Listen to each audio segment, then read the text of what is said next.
How to calibrate a normal plane in ProAnalyst. Here we have an image of a group of runners running on a track taken from directly above. There was also a video taken from this same position.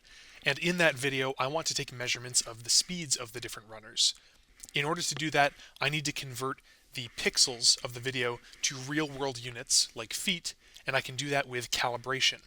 Because the measurement plane, or plane of motion, in this case the ground, is parallel to the image plane of my camera, I can use what's called normal calibration in order to do that unit conversion.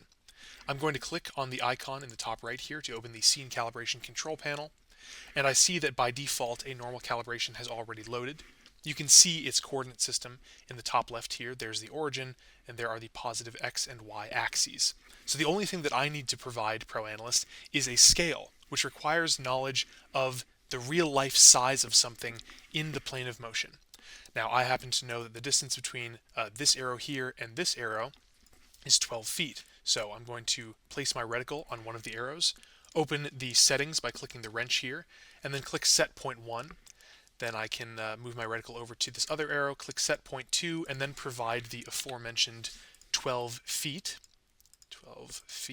and then click apply, and my calibration appears here around 51 pixels per foot. Now that my calibration is done, I can use this calibration in the video, and all of the measurements that I take will be in real-world units like feet instead of in pixels.